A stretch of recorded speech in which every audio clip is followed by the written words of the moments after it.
जहां मुझे बिरजू की कहानी पता चली। बिरजू दिल्ली का रहने वाला 21 साल का एक साधारण सा लड़का था।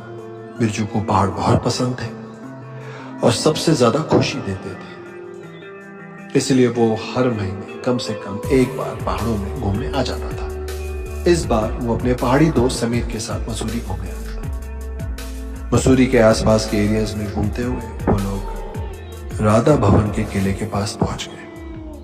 बिरजू की नजर जैसे ही इस खंडर हुए किले पर पड़ी, वो बस वहीं रुककर उसे देखने लगा।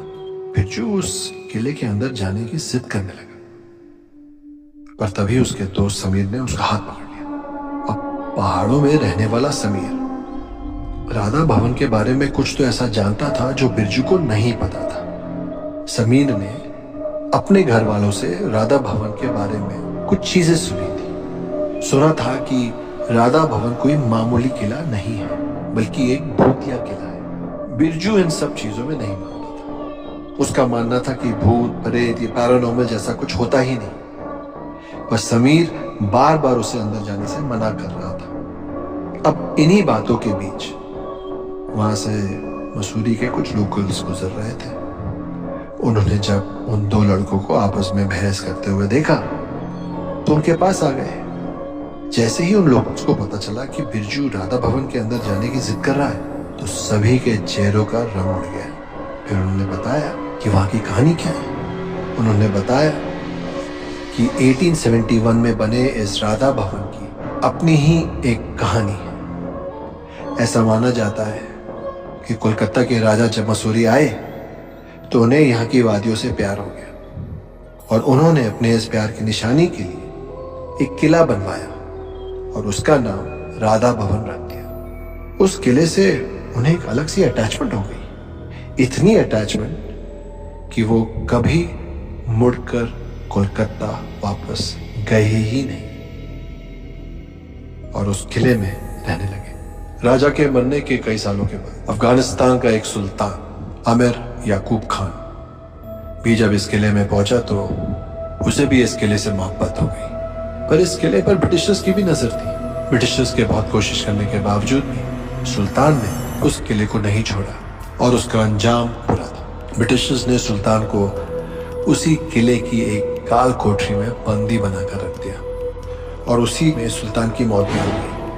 कहते हैं कि सुल्तान ने अपना शरीर तो छोड़ दिया, पर उनकी आत्मा उस किले को नहीं छोड़ पाई। सुल्तान के मरने के बाद राधा भवन में रह रहे ब्रिटिशर्स के साथ बहुत से पैरानॉर्मल इंसिडेंट्स होने लग गए और उन्हें डर कर वहां से भागना पड़ा। माना जाता है कि सुल्तान की आत्मा आज भी उस किले में रहती है और सुल्तान की आत्मा को उस किले में किसी भी और का होना बर्दाश्त नहीं है। कई लोग जो उस किले में गए उनमें से बहुत लोग पागल हो गए और कुछ तो कभी किले से फिर कभी वापस ही नहीं लौटे। आज भी रात में उस किले से सुल्तान की दर्दनाक चीखने चिल्लाने की आवाजें आती हैं। ये कहानी सुनकर समीर के तो पसीने छूटने लगे, पर बिरजू जोर जोर से हंसने लगा। उसने लोकल्स की कहानी का मजाक उड़ाया और कहा कि ये सब सिर्फ कहानियां हैं और वो इन कहानियों को झूठा साबित करने के लिए तो अब तो बिल्कुल अंदर जाए। लोकल्स बिरजू से गुस्सा होकर वहां से चले गए और बिरजू राधा भवन के अंदर जाने लगा, पर समीर ने भी उसके साथ चलने से इनकार कर दिया। बिरजू उसे भी पीछे छोड़कर किले के अंदर जाने लगा। उस किले के अंदर जाते ही बिरजू की आंखें चमक उठी।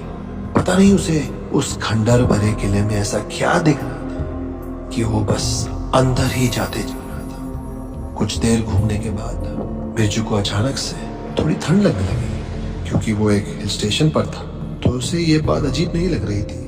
धीरे धीरे सूरज भी ढलने लगा था और राधा भवन के अंदर अंधेरा छाने लगा था, पर बिरजू को उस किले से बाहर जाने का मन ही नहीं कर रहा था। बिरजू उस किले के अंदर खड़ा होकर उस कहानी वाले सुल्तान को आवाज देने लगा और उस सुल्तान पर हंसने लगा। लेकिन तभी अचानक से बिरजू को किसी के कदमों की आवाज सुनाई दी।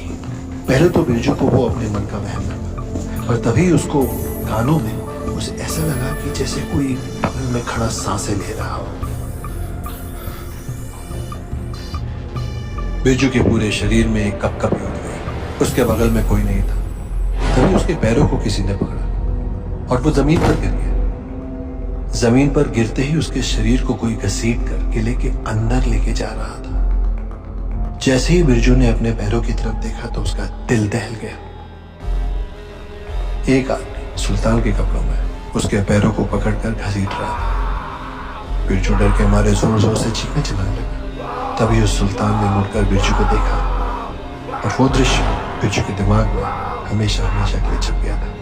उस सुल्तान के चेहरे की याद स्किन उतरी हुई थी और उसका पूरा बदन काला पड़ा हुआ था। बिरजू समझ गया था कि ये उसी सुल्तान की आत्मा है और उन लोग उसकी बताई हुई कहानी बिल्कुल सच थी। उस सुल्तान की आत्मा ने बिरजू को एक काल कोठरी में पड़ी। बिरजू को अंधेरे के सिवा और कुछ नहीं दिख रहा था, बस उसे जोर जोर से धम धम की आवाजें सुनाई दे रही थी। बिरजू बहुत ज्यादा डर गया था। उसे अचानक सांस आनी बंद हो गई और वो दर्द में चीखता रहा। चीखते चीखते वो बेहोश हो गया। बिरजू की आंखें खुली तो वो अपनी गाड़ी के सीट पर लेटा हुआ था और समीर उसके पास ही बैठा हुआ था।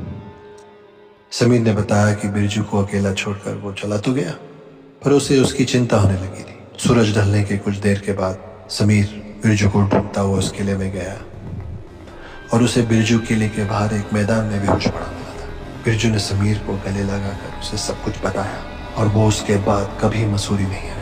पर तब से बिरजू की मानसिक हालत खराब होती चली गई और वो पागल सा हो गया। और समीर को आज भी राधा भवन के बुरे सपने आते हैं। ये किस्सा सुनकर मैं और बजरंग बली के भक्त हो तो वीडियो को लाइक और सब्सक्राइब जरूर करके जाना।